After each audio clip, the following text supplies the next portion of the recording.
Muy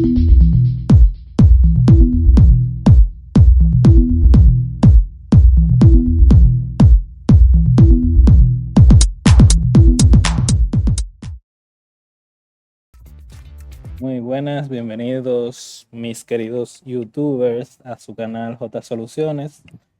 Hoy estaremos aprendiendo lo que es el uso básico de Windows, todo aquello que tiene que ver con el uso del escritorio, barra de herramientas, manejo de los iconos y una que otra cosa que debemos tener en cuenta para evitar cometer errores y tener un uso adecuado del sistema operativo como tal. ¿Con qué empezamos? Bueno, cuando iniciamos el sistema operativo, lo primero que se nos carga a primera instancia, valga la redundancia, es este entorno, el cual es el escritorio, el cual está compuesto por una barra de herramientas, tiene un menú inicio, tiene una barra de búsqueda, tiene unos cuantos iconos, tiene un fondo, tiene una papelera, entre otras cositas como el apartado de la fecha y hora, entre algunos iconos de notificaciones y demás. ¿Qué podemos hacer? Lo primero es que vamos a comprender cuál es el uso adecuado de los iconos del escritorio. ¿Qué son los iconos? Los iconos no son más que representaciones gráficas de lo que son las carpetas, archivos y programas. Existe una diferencia entre estos que hay que denotar como cuáles, como que, por un ejemplo, las carpetas, que son directorios, no son más que contenedores donde podemos prácticamente guardar otras cosas, ya sean las mismas carpetas, los archivos o los programas. Y simultáneamente dentro de ellas podemos crear otras carpetas y crear una ramificación de ellas. Y esto es lo que se le conoce como ruta. Esta ruta prácticamente una parte de ella está plasmada aquí en la barra de ruta, donde podemos ver cómo se va segmentando o cómo va escalando esos directorios según lo creamos uno dentro de otro. Entonces, si usted se fija aquí, nos indica que estamos en el directorio, la carpeta configuración, que está dentro de la carpeta a su vez control de cyber. Entonces, si por un ejemplo nosotros vamos aquí al escritorio, podemos crear carpetas y esta la podemos crear prácticamente desde cualquier punto. Basta con simplemente dar un clic derecho. Aquí si no se le muestra, simplemente van a la opción nueva y aquí seleccionamos carpeta. Lo primero que nos coloca en la posición es de colocarle el nombre. Nos coloca en la posición de darle nombre a esa carpeta que la podemos crear, aplicarle el nombre dependiendo de cuál sea su contenido. Entonces, si por un ejemplo creamos una carpeta donde vamos a entrar programas, podemos ponerle programas, por un ejemplo, como nombre. Ahí tiene las pequeñitas faltas. Programas. Y dentro de esta carpeta podemos crear otras carpetas, ya sea con el mismo nombre, con nombre parecido, nombre similar, o simplemente para categorizar, podemos, por un ejemplo, a nuestro antojo, colocar un nombre que nosotros consideremos que sea pertinente para crear esta subcategorización. Pero lo que se debe entender es prácticamente que la carpeta no son más que contenedores o directorios que nosotros utilizamos para organizar mejor las cosas. Entonces, para eliminar una carpeta, al igual que cualquier icono del escritorio, basta con simplemente dar un clic derecho sobre él. En versiones de Windows como Windows 11, ya venimos aquí que en el menú contextual nos aparece un pequeño icono con la papelera, en el cual si le damos, simplemente esta se envía a la papelera. Esta es otra cosa de la que debemos aprender sobre el uso básico de Windows. Por un ejemplo, cuando nosotros borramos ya sea una carpeta, un archivo o un icono cualquiera del escritorio o dentro de una carpeta, una subcarpeta, Estas se van a la papelera y esto no quiere decir necesariamente de que estos archivos, carpetas o programas que hemos borrado están definitivamente eliminados. Todavía se encuentran existentes en disco duro. Entonces, ¿de qué forma nos deshacemos de ellos de forma definitiva? Simplemente basta con irnos aquí a la papelera y tenemos la opción de un determinado archivo, eliminarlo de forma definitiva, dándole a eliminar dentro de la papelera de reciclaje. Pero si simplemente incluso vamos aquí en el icono de la papelera y le damos clic derecho, veremos que está la opción de vaciar papelera de reciclaje. Cuando le damos a esta opción ya de forma definitiva, que incluso el sistema nos advierte de que si estamos seguros de que queremos eliminar esos elementos, ya de forma definitiva estos elementos se borran y ahí sí nos liberan el espacio en disco duro que estos ocupaban, ya que todos los archivos, carpetas o programas ocupan un espacio en disco duro. A veces, por ejemplo, cuando son los casos de carpetas, son espacios muy pequeños, pero igualmente ocupan espacio. Entonces, algunas cosas o algunos elementos que sí podemos ver evidentemente eh, su capacidad de ocupación sería, por ejemplo, lo que son los videos de ciertas calidad que suelen pesar una cantidad de mega o giga dependiendo la calidad y el tipo de audio que utilicen. Por ejemplo, lo que son los programas, los juegos, suelen tener un peso considerable que suelen ocupar gran parte del almacenamiento de nuestro disco duro y eso sí ya no damos cuenta de qué tanto se libera el disco duro de forma notoria. Otra cosa que tenemos que tener en cuenta sobre el uso básico de Windows son los accesos directos. Los accesos directos no son más que iconos que, valga la redundancia, representan un uso directo de un programa, una carpeta o archivo de forma indirecta. ¿Qué me refiero con esto? Por un ejemplo, si nosotros queremos acceder a esta carpeta sin necesariamente afectar esa carpeta, ya que uno de los grandes de las grandes propiedades que tienen los accesos directos es que es esto de que, por ejemplo, podemos manipularlo a nuestro antojo sin la necesidad de manipular o alterar los archivos originales.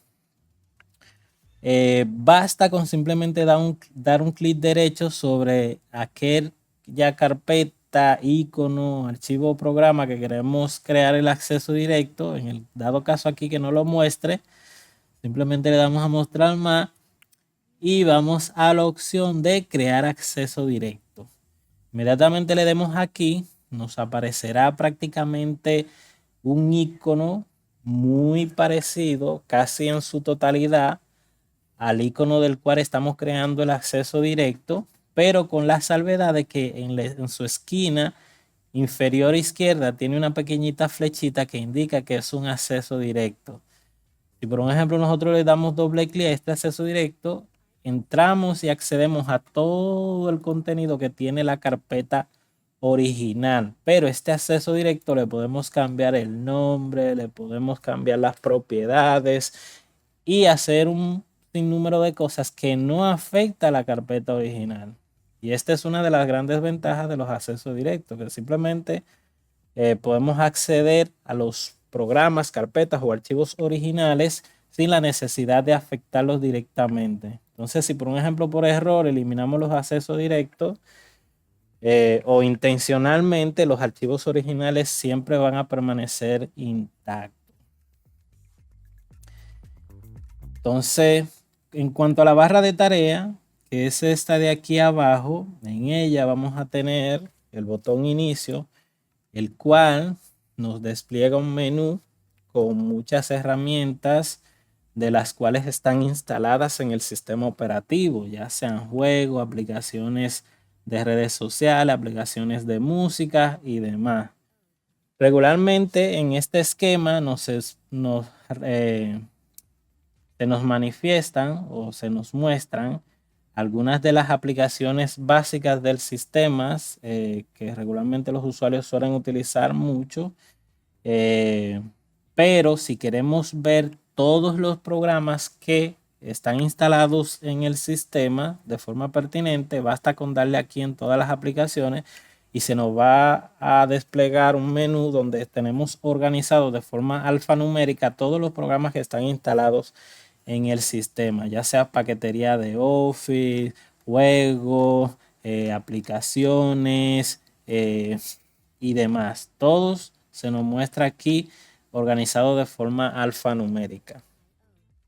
Entonces, en la barra de tareas también podemos anclar iconos que vendrían siendo como acceso directo, aparte de que el sistema trae unos iconos, se podría decir que de forma básica, como son el del explorador de archivo, que eso lo vamos a explicar más adelante, el de la Store de Microsoft, entre otras. Nosotros podemos agregar los iconos que queramos, por un ejemplo de esos iconos que no queremos tenerlo en el escritorio, pero que regularmente o con frecuencia accedemos a ellos, simplemente lo colocamos aquí en la barra de tareas. Y existen diferentes formas de hacerlo. Vamos a explicar por lo menos una de ellas,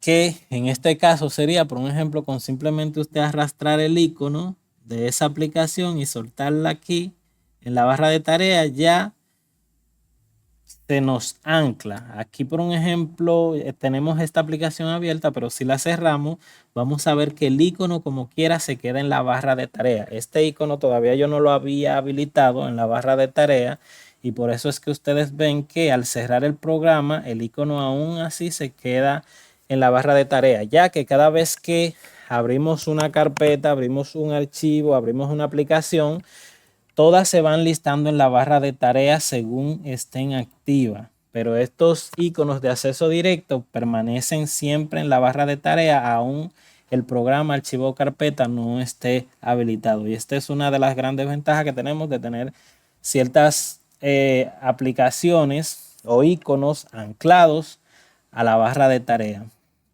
Otra cosa que tenemos aquí en la barra de tareas es que, por un ejemplo, podemos cambiar el idioma del teclado.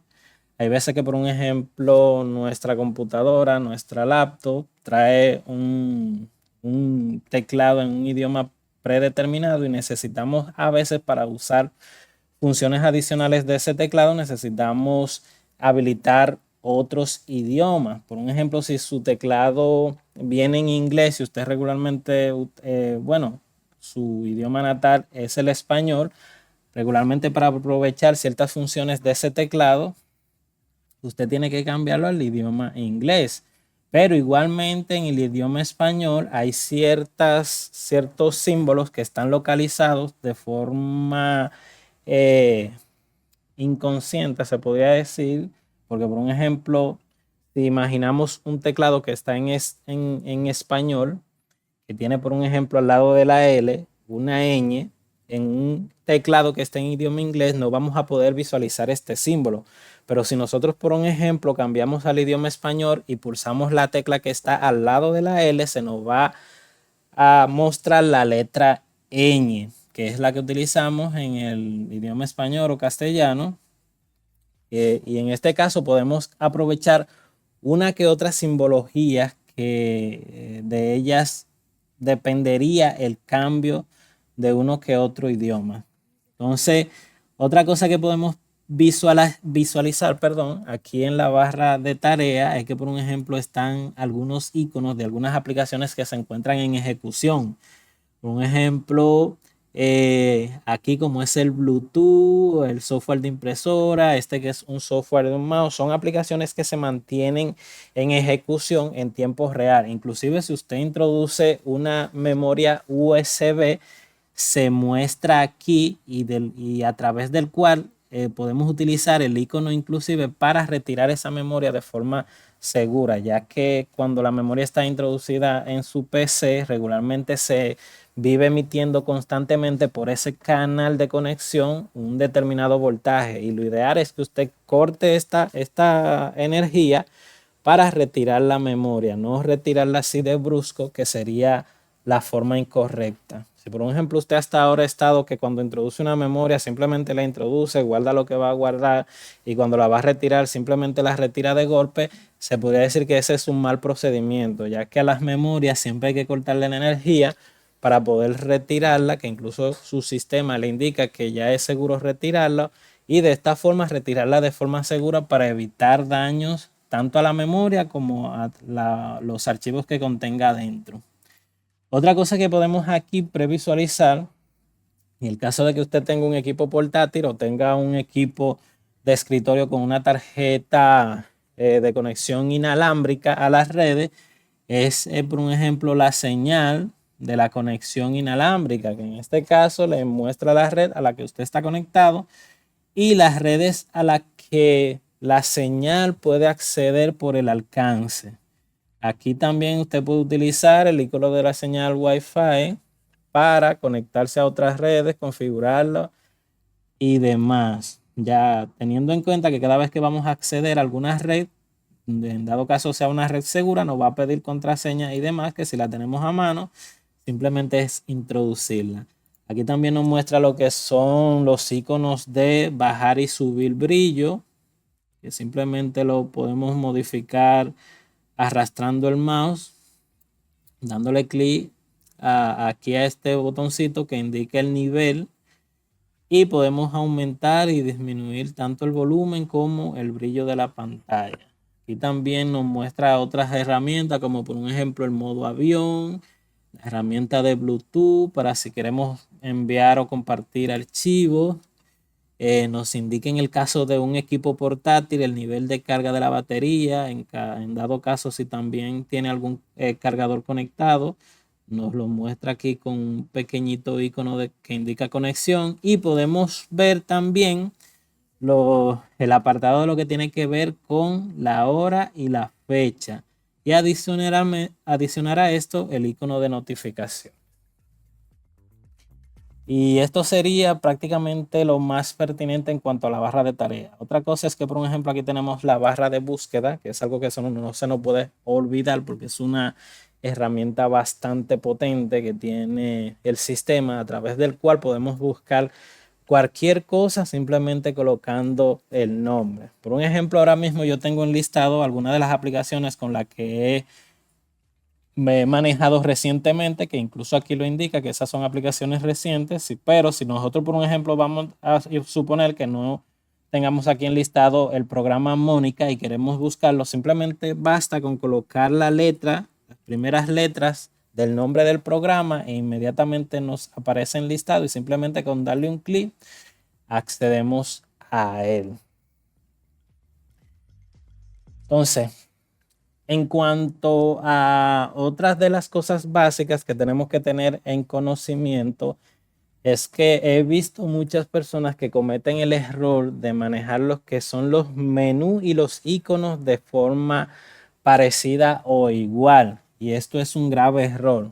Por suerte, ya las últimas generaciones de software, la programación de los sistemas operativos están diseñados para prácticamente manejarse con estos errores de usuario, pero no dejan de ser un uso incorrecto de algunas herramientas. Herramientas como cuáles, por un ejemplo, para el acceso a los iconos casi siempre se requiere un doble clic. Si yo voy a acceder a esta carpeta, necesito regularmente dar doble clic para acceder a ella. Igualmente a que a su carpeta, a sus archivos, o cualquier archivo, cualquier documento, cualquier programa. Los iconos regularmente se acceden a ellos a través del doble clic. Tenemos otras opciones para acceder a ello, que no es solamente el doble clic, pero son particularmente las herramientas de sistemas que prácticamente se utiliza el doble clic. Son en su mayor parte las únicas herramientas del sistema que se accede con doble clic. Lo que son los menús, como esto, lo que son todo lo que tiene que ver con menú, se accede a ello a través de un solo clic, lo que son los hipervínculos, lo que son los menús como este, el menú contextual. Para acceder a cada una de esas herramientas simplemente basta con un solo clic. Pero a lo que son los iconos que siempre estarán en directorios, o subdirectorios siempre se accede con un doble clic. No podemos tratar los menús y los iconos de forma igual porque su comportamiento es diferente. En versiones anteriores de Windows, cuando hacíamos esto, era que se producía de que habilitábamos a veces, varias veces un mismo programa, y esto en dado caso tengamos equipos con memoria limitada, que aún no teniendo memoria limitada sería un proceder incorrecto, porque lo correcto es que si usted abre un programa simplemente tenga un programa, a menos que intencionalmente usted lo quiera abrir dos veces, pero lo ideal es que si usted accede a un programa simplemente tenga ese programa abierto una sola vez, no más de dos veces. Entonces hay muchos usuarios que acostumbran a que, por un ejemplo, los menús lo tratan igual, o los hipervínculos o cualquier cosa lo tratan como si fueran iconos. Los iconos son las únicas herramientas del sistema a las cuales podemos acceder con doble clic. Entonces, otra cosa que tenemos que tener consciente es que, por un ejemplo, el escritorio, que es esta parte donde tenemos esta hermosa imagen, la podemos personalizar. ¿Cómo hacemos esto? Simplemente basta con darle clic derecho sobre la misma imagen, que sería sobre el escritorio, y darle aquí a personalizar.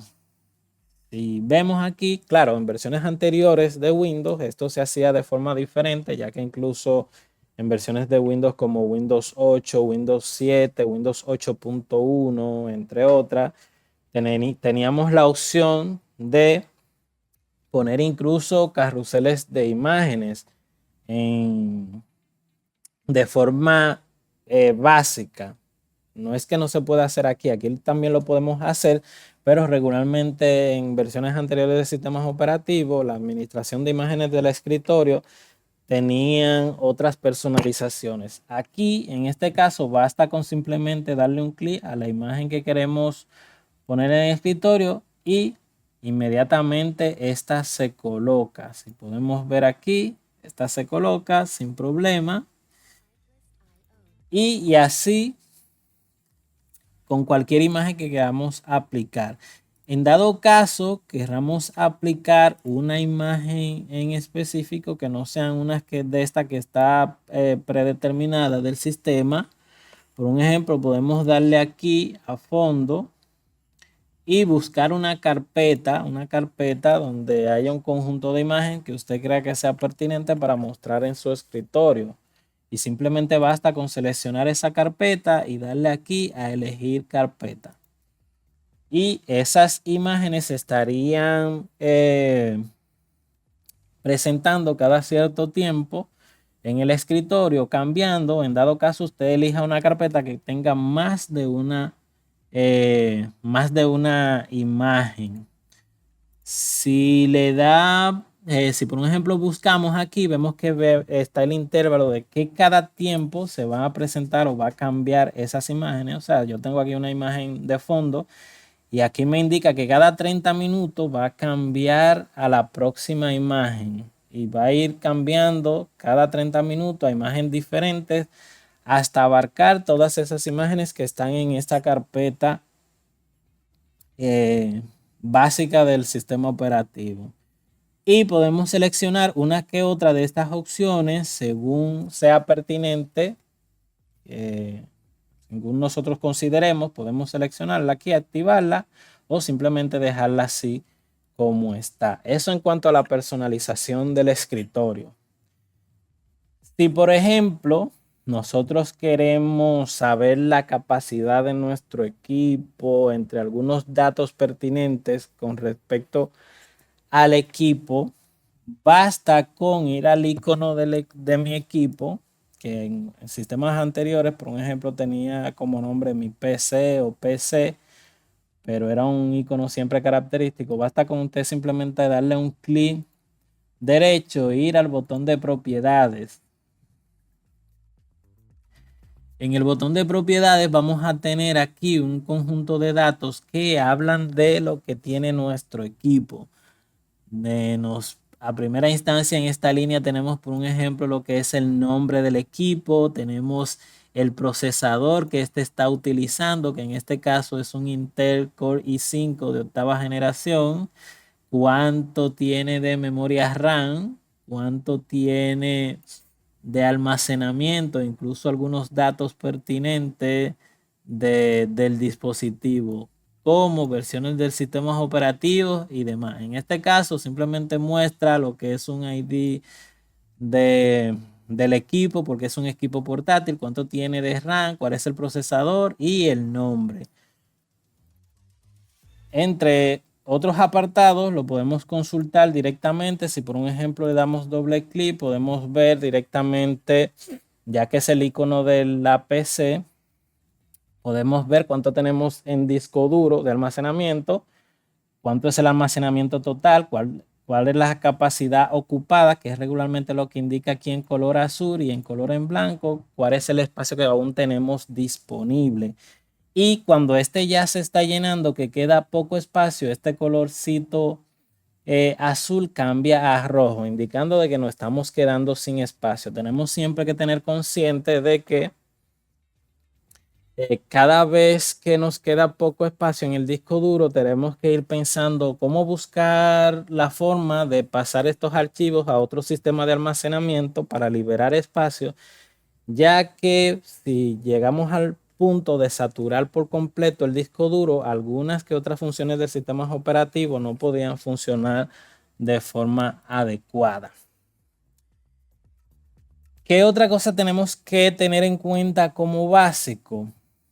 Cada vez que abrimos una carpeta, la herramienta que se utiliza para visualizar en las ventanas todo el contenido de esa carpeta y las subcarpetas es el explorador de archivos.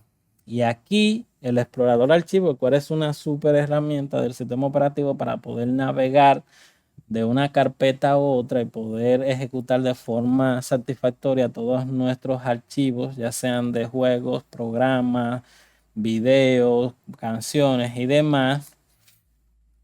Aquí en el lado izquierdo se nos encuentra la ramificación principal, y cada vez que nos querramos mover entre ciertas carpetas, por un ejemplo, esta ramificación se nos va a mostrar aquí en la ramificación del sistema de archivos, del explorador de archivos. Si por un ejemplo visualizamos, vamos a ver que nosotros nos encontramos en el directorio principal denominado escritorio, ya que inclusive el escritorio como tal, aquí como el sistema operativo, este escritorio como tal es una carpeta en sí. Y esta carpeta lo que tiene es ciertas características que nos permiten manejarla como un escritorio, pero de por sí sigue siendo un directorio, al igual que la mayor parte de la ramificación del sistema operativo. Entonces, dentro de esos directorios es que regularmente se guardan todos los archivos, tanto del sistema como lo que manejamos nosotros y demás. Si por un ejemplo ustedes observan que estamos aquí en la carpeta o en el directorio escritorio, aquí podemos ver todo lo que está dentro del escritorio. Si le damos un clic, vamos a ver que todo este contenido es el mismo que está ramificado aquí en el explorador de archivos. Las mismas carpetas, misma galería, música, video y demás. Es todo lo que está ramificado aquí. Si por un ejemplo le damos a la carpeta acceso directo que está dentro del escritorio y contiene todos los accesos directos que yo he decidido organizar en una sola carpeta para no tener el escritorio tan lleno, vamos a ver que este a su vez contiene todos esos accesos directos que yo he creado y que han creado los programas de forma automática para acceder a determinados archivos, programas o carpetas. Y algunos iconos aquí o carpetas, ustedes van a ver que tienen una flechita adicional. Cuando ustedes ven que tiene como una flechita adicional apuntando hacia la derecha, eso quiere decir que dentro de ella hay otras carpetas que podemos visualizar, y si le damos a esa flechita simplemente nos subcategoriza ese directorio o esa carpeta, que si ustedes se fijan están un poquito más a la derecha que las carpetas principales. Y así nos podemos manejar y nos podemos dar cuenta en qué posición de una determinada carpeta o directorio nos encontramos, ya que en este mismo sentido también se va creando la ruta, que como le comenté anteriormente, la ruta no es más que la secuencia de carpetas o directorios que seguimos desde la unidad de disco duro, que se representa con una letra. Si por un ejemplo vamos aquí a este equipo, vemos que lo que representa el disco duro está identificado con una letra, que en este caso sería la letra C. Vamos a decir que desde esa letra se cimienta o se forma una ruta de archivo. Y esta ruta, si la comprendemos de forma completa, siempre tienes que iniciar con la letra C seguida del conjunto de carpetas que van a partir de ahí. Si por un ejemplo nosotros accedemos al disco duro, vemos aquí que se nos va ramificando, se nos va creando esa ruta. Y si por un ejemplo dentro del disco duro accedemos a otra carpeta, esta ruta se va ampliando y se va ampliando según vamos accediendo a las diferentes subcarpetas. Y esto es lo que se denominaría una ruta de archivo. Y de esta forma es que nos manejamos o nos movemos en el sistema operativo, cambiando o accediendo a los diferentes directorios que contiene el mismo. Es una herramienta bastante importante, ya que esto nos facilita mucho cuando nos vamos a manejar con ciertos programas o ciertas descargas, que podemos indicar de forma fácil y sencilla dónde vamos a guardar esos archivos y encontrarlo con facilidad, porque si por ejemplo no conocemos manejar, no podemos manejar el explorador de archivos, por ejemplo se realiza una descarga y nosotros no tenemos idea de la segmentación de los directorios, a esos archivos podemos a veces darlo por perdido, no lo encontramos porque no tenemos la habilidad de encontrarlo adecuadamente. Entonces, lo ideal es aprender cómo se maneja el explorador de archivos para que encontremos esos archivos de forma pertinente, ya que, por ejemplo, cuando nosotros hacemos una descarga, por defecto, muchos programas simplemente lo descargan aquí en la carpeta descarga, y lo van descargando todo aquí. Pero cuando nosotros, por ejemplo, nos manejamos con el explorador de archivos, podemos configurar los programas. Incluso hay otros programas que vienen configurados por defecto para que nosotros les indiquemos dónde vamos a guardar ese archivo. Si por ejemplo no tenemos idea de cuando nos abre el explorador de dónde es que lo está poniendo a primera instancia, puede que se nos vuelva un lío en la cabeza y digamos, ¿dónde fue que lo puse? No lo encuentro, lo busca y no lo encuentra porque no tenemos noción exacta de cómo se maneja el explorador de archivos. Y eso es algo básico y súper fácil, como usted ve que ya le acabo de indicar. ¿Qué otra cosa podemos denotar sobre el uso básico del sistema operativo? Es diferenciar lo que son las carpetas, los accesos directos, los programas y los archivos. Ya explicamos lo que son perfectamente los accesos directos y también hemos explicado lo que son las carpetas o directorios. Nos resta explicar los que son los archivos o programas. Los programas no son más que aplicaciones que se ejecutan sobre el sistema operativo. E incluso su designación es archivos de programa, ya que lo que está más básico que los archivos de programa son los archivos de sistema que corresponden al sistema operativo, que es el sistema base sobre el cual nosotros nos manejamos. Entonces, todas esas aplicaciones que instalamos en el sistema operativo, todas esas herramientas o complementos, vienen siendo los programas y regularmente son aplicaciones que se ejecutan sobre el sistema operativo. Un ejemplo de estos programas, por un ejemplo, son estos que tengo aquí, que tengo el VirtualBox, que es un programa que se utiliza para simular otros equipos sobre el sistema operativo. Son programas de simulación que nos permiten simular una máquina virtual sobre el sistema operativo para poder hacer pruebas pertinentes. Por un ejemplo, aquí tengo otra herramienta que es para el manejo de celulares, como es el DropKey o el DroidKey, perdón, que es un programita que yo utilizo para lo que es el bloqueo y desbloqueo de la pantalla de algunos celulares, al igual que el uso de herramientas múltiples por parte de esta aplicación para muchas otras cosas concernientes a los celulares. Entonces, regularmente los programas que puede tener un sinnúmero de extensiones. Las extensiones son, aunque no la podemos visualizar ahora mismo aquí, no son más que indicadores de qué tipo de archivo estamos manejando. A diferencia de las carpetas, los accesos directos y algunos que otros archivos de multimedia, las extensiones que indican los tipos de archivos nos indican,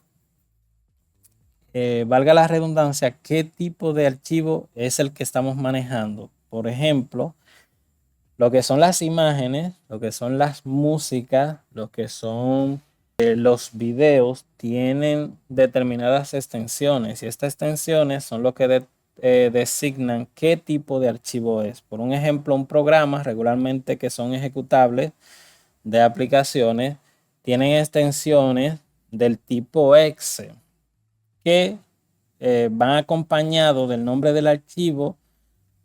El archivo regularmente es puntuado y luego de esto se coloca la extensión. Por un ejemplo, vamos a suponer que esto sea un archivo de imagen, que en este caso es una carpeta, simplemente por dar un ejemplo. Su extensión estaría después del nombre, seguido de un punto y seguido del tipo de archivo que está representado por la extensión. Por un ejemplo, un archivo de imagen tiene diferentes extensiones dependiendo del programa que se utiliza como compresor de esas imágenes. Por un ejemplo, está el tipo JPG, que es el más conocido, que no sé si usted, por un ejemplo, manejándose en buscadores en línea, cada vez que va a descargar un archivo se visualiza esta extensión porque las imágenes, cada vez que las descargamos, tienen diferentes extensiones y estas extensiones nos va a decir ciertas características de ese archivo. Por un ejemplo, el JPG, que es más básico, es un archivo que podemos manipular con editores de imágenes, podemos cargar en ciertos programas y demás. Por un ejemplo, el PNG, que es otra extensión de archivo, otro tipo de imagen, tiene cierta profundidad de píxeles y es uno de los mejores para ser manipulado por editores de imágenes. Y algunos programas incluso lo utilizan para cargar logotipos. Pero existen muchísimos otros formatos de archivos como el JPG, el JPG, entre otros. Entonces, existen extensiones como tipo de archivo. Los tipos de archivos, por un ejemplo, de audio tienen otras extensiones como el MP3, el AOC, que son extensiones, por un ejemplo, de Apple, entre otras extensiones que utilizan los programas que pueden manipularlo, como los reproductores. Por un ejemplo, los archivos de video tienen extensión MKV, tienen extensión MP4, tienen diferentes extensiones, pero representan, por ejemplo, todos estos diferentes archivos de video que podemos manipular con los diferentes reproductores que manipulan los mismos. Si por un ejemplo nos manejamos con archivos de texto, estos tienen una extensión diferente. Si manejamos archivos de cálculos como son los de Excel, tienen una determinada extensión. Si manejamos archivos de presentaciones, también tienen diferentes extensiones. O sea, las extensiones son las que nos determinan el tipo de archivo con el que nos estamos manejando, del cual existen un montón, un montón. Lo ideal es que, por un ejemplo, cada vez que usted vea un tipo de archivo, le configure las propiedades para que a través de esa extensión podamos indicarle al sistema cuál es la aplicación más pertinente para reproducir ese tipo de archivo. ¿Cómo hacemos esto? Por un ejemplo, si localizamos en el área de videos del sistema, aquí vemos que por defecto ese archivo está representado por el icono de VLC, que el cual es un reproductor multimedia. Pero si nosotros, por un ejemplo, le damos un clic derecho y le damos a mostrar más opciones porque no se ven todas y le damos a propiedades, aquí nos dice que el reproductor por defecto que tiene ese tipo de archivo, el cual es un MKV, un tipo de archivo MKV, es el VLC. Pero si le damos aquí a cambiar, podemos seleccionar entre las diferentes aplicaciones que tenemos en el sistema que cumplan para reproducir ese tipo de archivo. Uno de los reproductores que más me gusta es justamente VLC, pero igualmente podemos utilizar cualquier otro, como por ejemplo el MPC, podemos utilizar este que tiene el sistema operativo como básico, podemos utilizar el reproductor también multimedia de Windows básicos que viene desde antaño, viene desde hace mucho tiempo en diferentes versiones del sistema operativo Windows. También este reproductor podemos utilizar cualquiera. Claro, debemos identificar que el programa que vayamos a utilizar sea un reproductor en este caso, para que cuando tratemos de abrir el archivo no se intente abrir con otro programa que no reproduzca ese tipo de archivo, ya que si seleccionamos un programa que no reproduce ese tipo de archivo, el archivo nunca se va a reproducir, aparte del que el sistema nos va a lanzar un error cada vez que intentemos reproducirlo. Si por ejemplo ya seleccionamos un archivo, un programa pertinente para ver este tipo de programa, vemos que si lo abrimos, simplemente por defecto la aplicación nos reproduce perfectamente ese tipo de archivo porque está capacitado para abrir de forma pertinente ese tipo de archivo.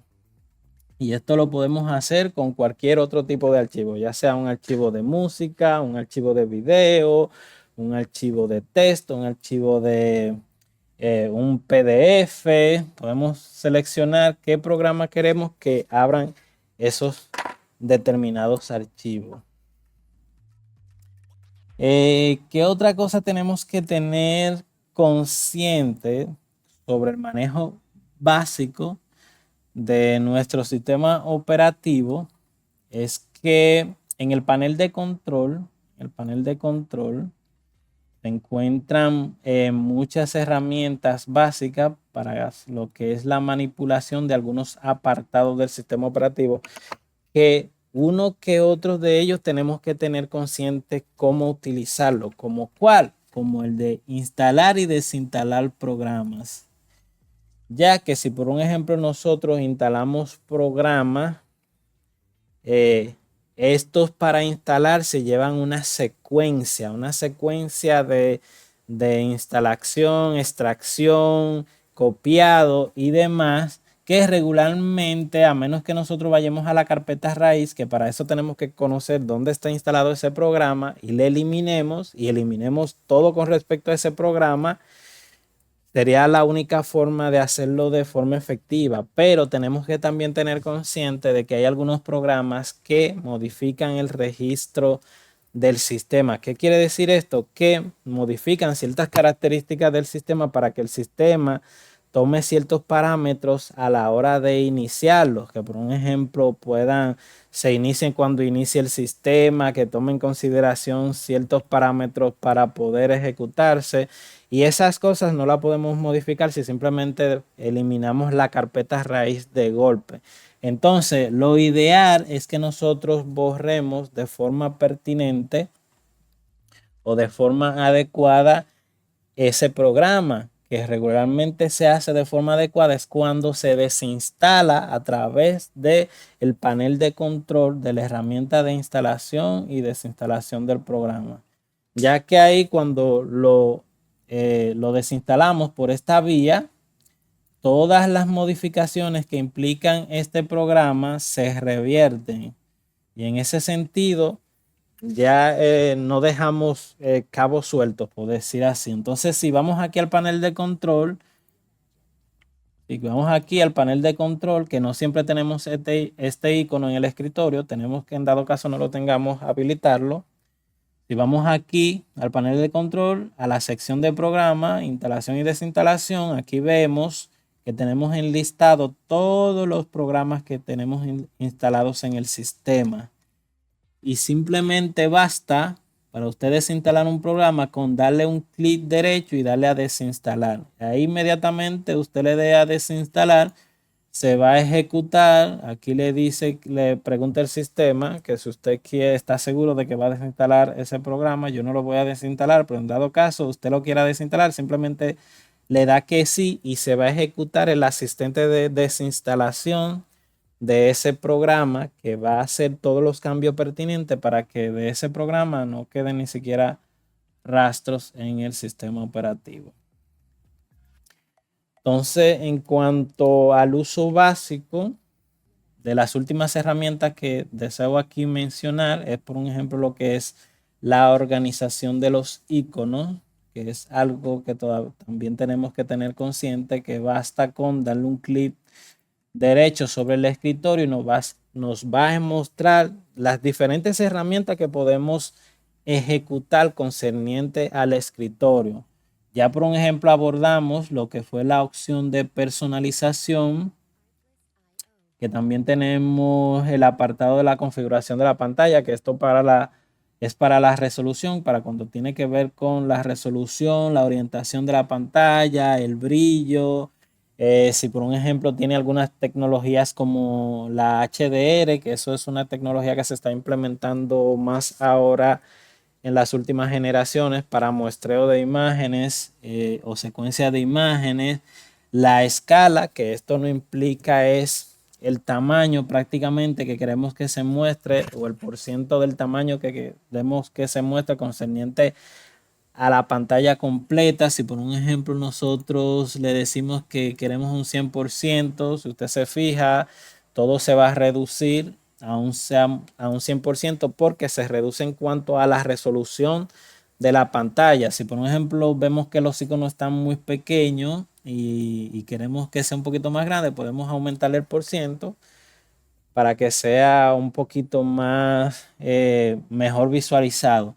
Aquí nos indica la resolución de la pantalla, el cual se la podemos cambiar, pero aquí la recomendada es la que está colocada, que es la que soporta la pantalla, valga la redundancia. Entonces lo ideal es que la dejemos aquí en recomendada, porque esta es la resolución que soporta la pantalla. Pero en dado caso usted se quiera manejar con algún programa o alguna aplicación que maneje una resolución diferente y sea pertinente el cambiar la resolución para que este programa se visualice de forma correcta, usted simplemente va aquí, selecciona la resolución que le sea pertinente o la que le sea de utilidad en ese momento.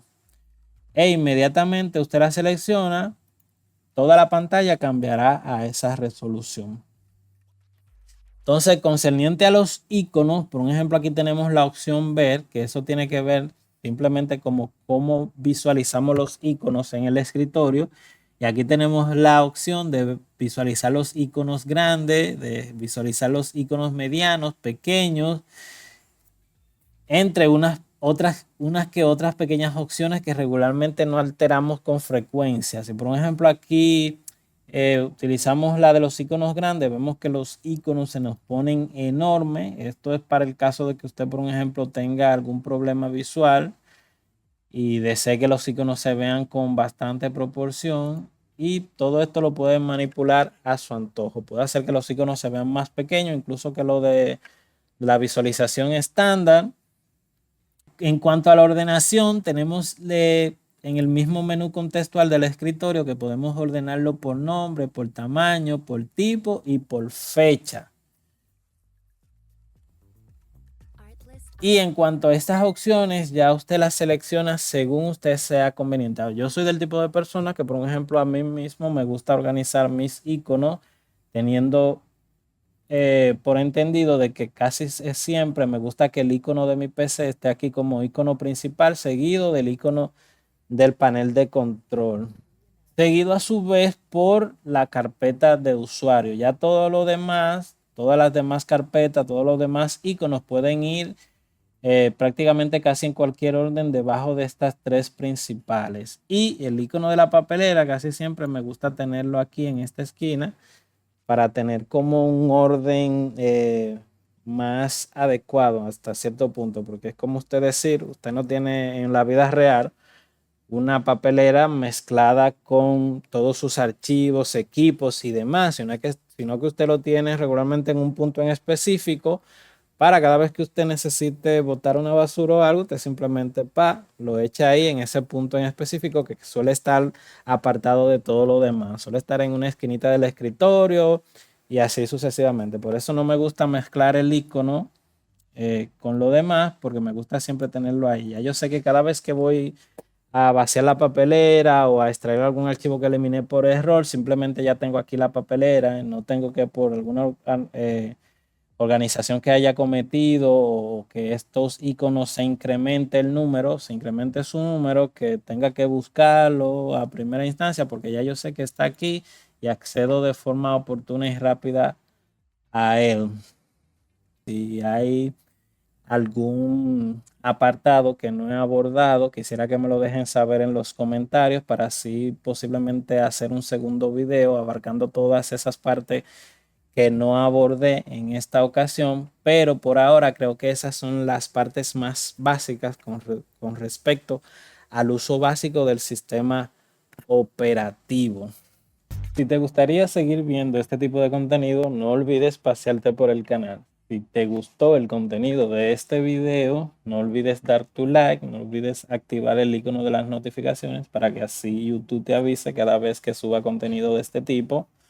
No olvides suscribirte al canal, el cual me estarías ayudando un montón y a su vez me estarías motivando a seguir subiendo este tipo de contenido. Así que sin más, hasta el próximo video.